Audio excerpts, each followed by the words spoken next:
everybody, Dacob here. Welcome back to the Fashion Bunker and welcome to a new fragrance review. This one is very, very special for so many reasons. Today we are reviewing Balenciaga's Ho Hang or Ho Hang. Yes, the puns are endless, so be my guest. I shall try to pronounce this in the cleanest way possible for all the viewers out there. We have the double B Balenciaga logo on top, the old school one. We have the sticker on the glass bottle, the eau de toilette concentration, 100 milliliter Balenciaga Paris, made in France. This background is a very airy and cottony, beautiful, almost countryside with its very clean pattern. Texture, structure. I wanted a hue of beige and brown to go with this more red brown, just to, even though this fragrance has darker hues of red and brown in it, there's a side to it that is also light in brown, almost bordering to beige. And also because it's about fading of colors, fading and blending of genders as well. This fragrance was released in 1971. And so this is, well, now today is 2019. This is many, many years after the release. I'm not even sure, to be honest with you, if this fragrance still exists. I have purchased my bottle 9 years ago, back in 2010. But this one was already in a perfumery that kind of deals with older fragrances. So this one was at least 5 years old or even more, so I cannot really tell you how old this one is. I can tell you, however, that it smells delicious. Now, why is it so important? Let's spray it on first. There you go. Aldehydes and 70s chemicals. I'm loving it. And somebody who has really smelled 70s perfumes can know what this exactly means. It is divine. Oh my gosh, it's so intense. We're talking intensity, pre-reformulation era. We're talking fragrances that delivered a punch. Mind you, 1971, everybody was drinking all over the place, smoking all over the place. So there was a lot of smells in the air. So perfumes needed to counter that. But guess what is so groundbreaking about this one? Well, what is so groundbreaking and why I love this one so much is because it is one of the first fragrances in that 70s era, or in general, you could say one of the first fragrances that pushed the genderless agenda. Yes, Ho Hang was the first fragrance of its kind to be promoted in France for her and for him. All the advertisement campaigns would state that this fragrance was for the lady and for the gentleman, for both of them. And most of the ad campaigns were either a man leaning on a woman, woman leaning on a man, either she's naked, he's naked, they're semi-dressed. There was a fluidity.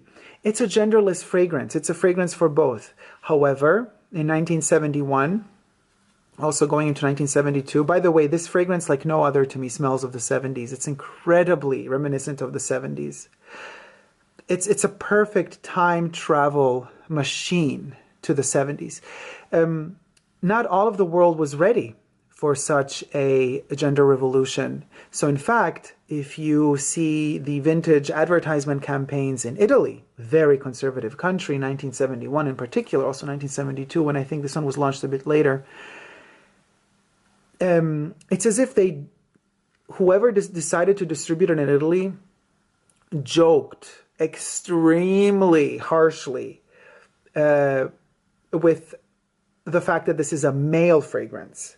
Now, I don't know if Balenciaga was forced with their ad campaign to classify this as a male fragrance rather than a unisex, but the ad campaigns literally, I'll see if I can blend in a photo of the ad campaign. But what is so funny, in particular in one of these ad campaigns, they state they basically list the concentrations available, or actually the sizes available of the fragrance. And as they list that, so I'm reading here from, on the side I have the image, it says, Ho Hang, eau de toilette, molto maschile, which means very male. Then they have Ho Hang, deodorant. And then they again write underneath that, very male. Then they state Ho Hang, savon de toilette, so the toilet soap or the bath soap. And under that, again, they reiterate molto maschile, very male. And then the funny thing, and this is where I understood, oh, okay, maybe Balenciaga, maybe they were forced to classify this fragrance as male rather than genderless in Italy. So to make fun of it, on the fourth slot where they are advertising for their aftershave, they write Ho Hang, aftershave.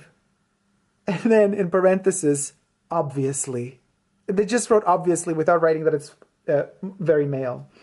So then on top of that, the text explains Ho Hang, l'aroma esotico dei legni d'Oriente, un profumo, come definirlo? Molto maschile.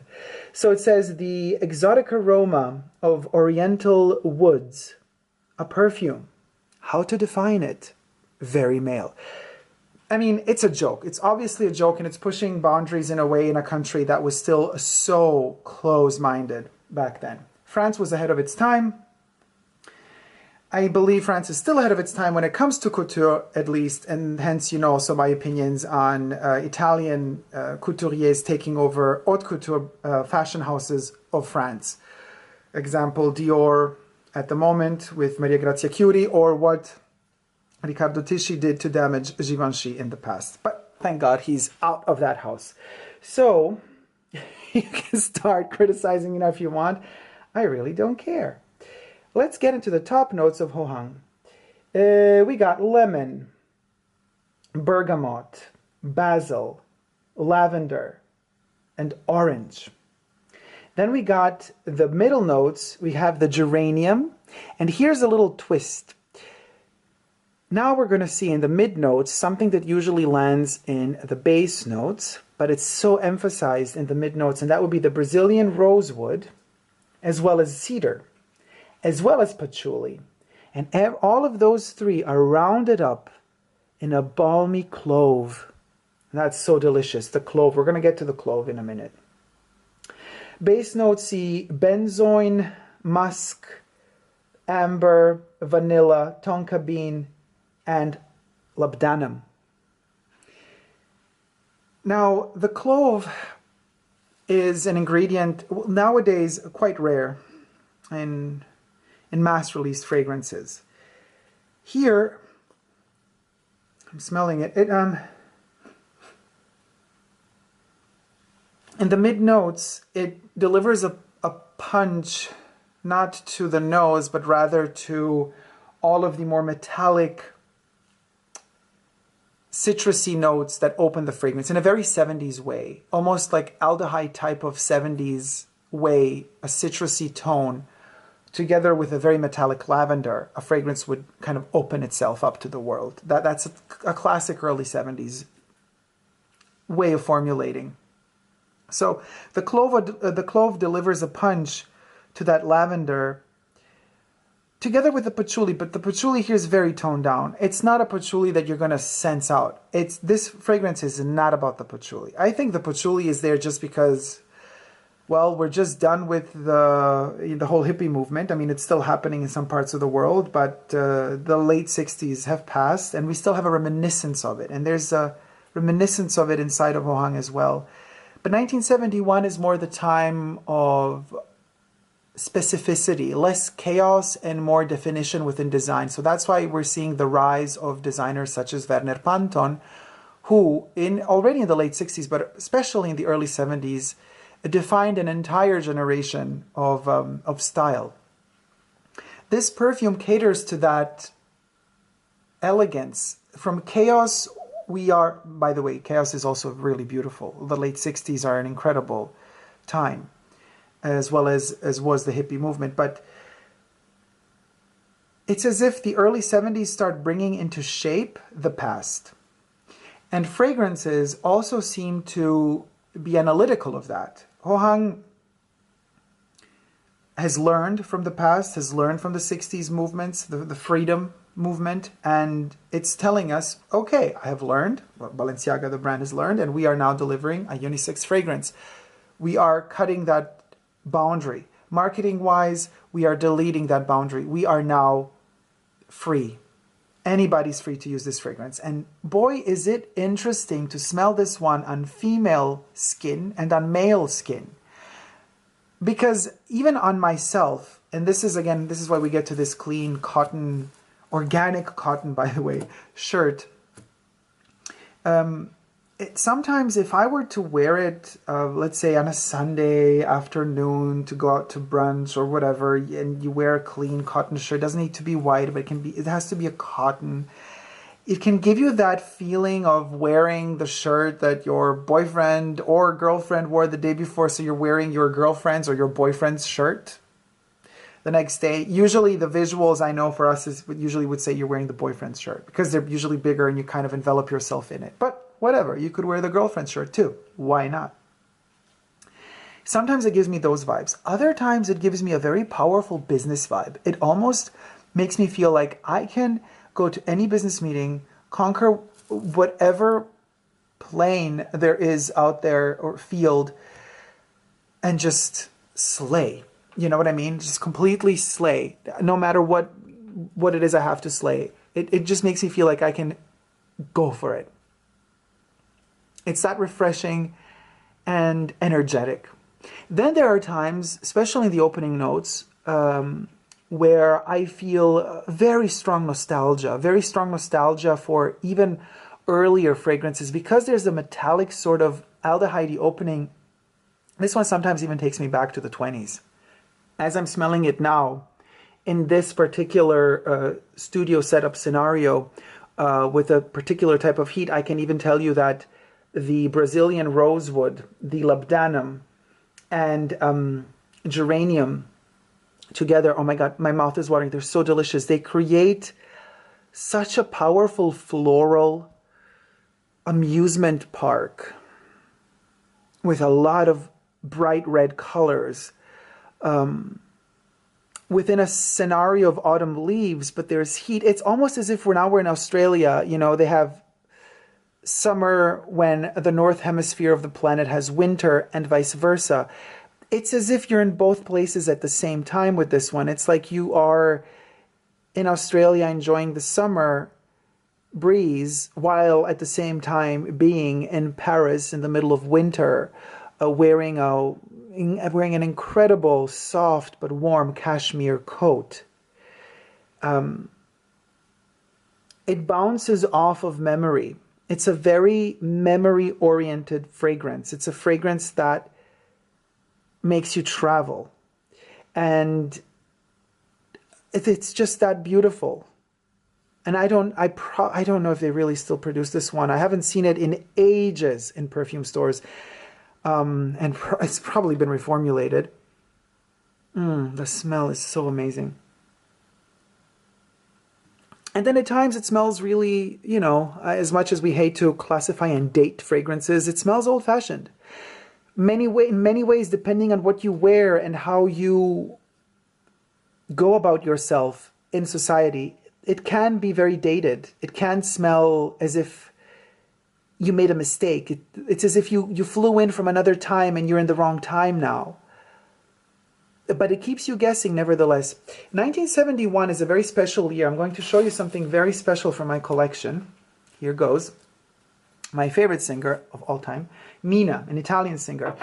This album is called Del Mio Meglio, of my very best. She made, I think, 9 of these throughout the years. It's kind of a collection of her best hits or live performances. And this is a vinyl record of her first, The Best of Mina, or Of My Best. And this is the vibe of the 70s. There's a nostalgia. There's that kind of sadness in there. She was one of the first singers that would shave her eyebrows and paint them very heavily to give you even more of that feeling of sadness and nostalgia and just energy. And then you open this vinyl record in a very different way than you would other records. So as you open it, it's a fourfold. You see Mina's head, and then you have this kind of ancient... And this is, again, the fragrance Ho Hang totally delivers this vibe of nostalgia. Both were released the same year, by the way, this album and this fragrance. Traveling back in time. Here we have, so on the cover, 1971, Mina, her face, while she's performing. Then we have, stated at the bottom of this record, it says, the reproductions of the clothes used in this album are taken from postcards from the past. So this is a 30s probably postcard. They have cut off the head and they've placed Mina's head playfully. So now we have a 30s vibe, but it also is very 70s to go back into the 30s. Then as we open this fold, we discover a new outfit. This is even before the 20s, the 10s. Here's Amina in the 10s. Beautiful pose as well. Same head though. Same moment in time. She's in 1971, but the whole vibe and emotion is traveling through time so quickly. And then we open it up here. We have, I think this is, this could be the 1912 maybe. I'm not so sure. But here's another old school vibe and look. Look at these shoes. Incredible. Anyway, this is another look. And then we open the fourth panel to see actually the future. We see the now, and this is very space age, very minimalistic, almost utilitarian in a way, but these like crêpe de Chine, we have these almost like Chinese crepes happening. Let me see if we can, when you see her head, you can't see the whole look. There, let's slide it. You have those gorgeous little shoes, almost like sandals, because they have perforations. There's like a, this could be, I'm not so sure what outfit this is. Pucci would be more colorful, Courage would be more minimal, but a lot of people would design just for her. Also television, a lot of the costumes would be made just for her television performances, not necessarily branded. But what a beautiful woman. Let's turn her over like this so you see the full look. There you go. And then that would be the future. So they would combine past with the future, and that is what Ho Hang is as well. The fragrance that blends all of that together. And it's incredible that I actually have this record and this fragrance both released the same year. And then when you take off the panel, the last thing we see in here is the actual vinyl. Back then they didn't do, they didn't do printed image vinyls or, it was just black vinyl, very classic. And then you have the inscription. Here's a couple of the songs from side A. And then you have side B. And then you have etched in here the actual date when this vinyl was pressed, the 29th of March, 1971. Okay, let me put this back properly in its place. This is also part of the Fashion Bunker archives, not just fragrances and fashion, but also music. And this one is very, very fragile and delicate. You can see it's falling apart on the sides already. So, a very precious piece. So not everything in particular in Italy, if we're talking about Mina, the Italian singer, who already in the late 70s moved to Switzerland. She couldn't handle Italy anymore. She was just too annoyed by it, and has lived there ever since. She still lives in Switzerland. She is now also a Swiss citizen. So what I wanted to say, in the 70s, not everybody had such closed mentality as Italy had, because also in Italy there were people with a very open train of thought.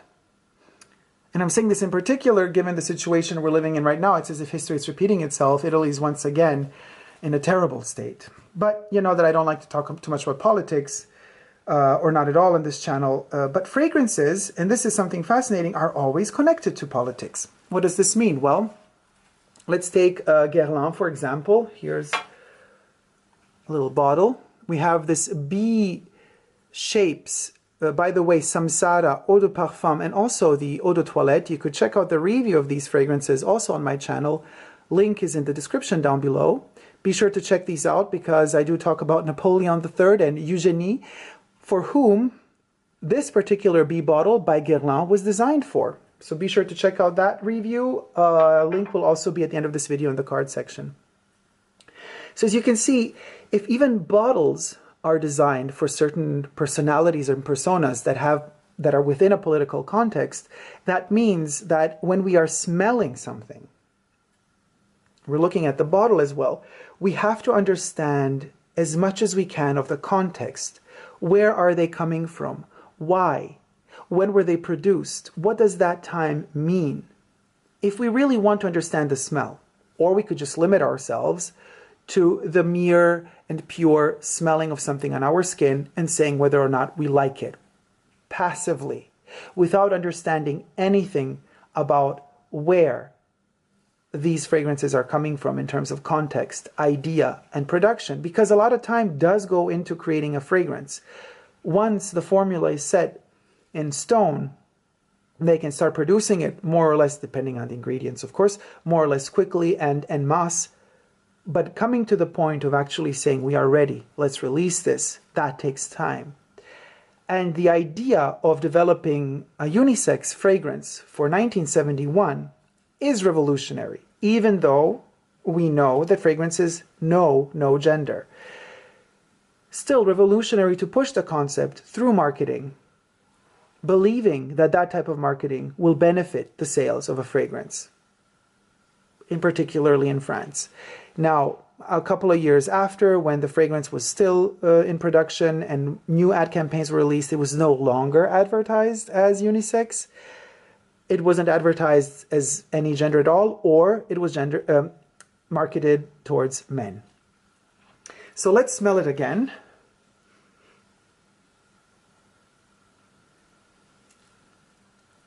It has the intense rose punch, the geranium and the clove, the lavender, the labdanum, the amber, hint of vanilla, they're all there. And they're so masterfully playing with each other. None of them defines the other more or less. They keep in a very wise way, it's very grown, very mature way, very evolved way. In a very evolved way, they keep giving each other the space. None of them is overpowering the other. Hence, very unisex. There's no man dominating over the woman. And there's no woman having to struggle for her position in a man-made, man-dominated world. All the ingredients harmonize. The blend is just that good. Now, today you would probably utilize more of the synthetics and more modern day synthetics, so there would be less of that metallic touch, like a dusty heavy powdery touch. There would be less of that today. This fragrance would be more doughy, would be more like a Play-Doh type of feel. Like most of the fragrances that I've smelled in my experience that are reformulated from 60s, 70s releases to today, they also 80s, 90s in some cases, today's reformulations have a Play-Doh-y note to them. Biggest example is Hypnotic Poison. The Eau de Toilette has a Play-Doh-y feel that the original 90s version didn't have. I'm sure this one would get that Play-Doh-y feel as well, because certain natural ingredients would not be usable anymore today, or the way that they would extract certain ingredients with chemicals and synthetics would just not be extracted the same way today. There will be a different process. So it is very time specific. And in that respect, I say that it delivers an early age of modern day perfumery. I mean, early 70s. It smells like a 70s fragrance. What can I tell you? It's not that timeless, but it is timeless if you analyze it within the context of what came after, all the way through to today. This one is timeless because it still owns its own place. It's still powerful in its own position. It becomes timeless because we need this as a reference point to understand further development in perfumery and smells. We need to know that this one existed. Best is even to know how this one smells or how it smelled, because one day this one won't be available anymore either, or might already be discontinued now.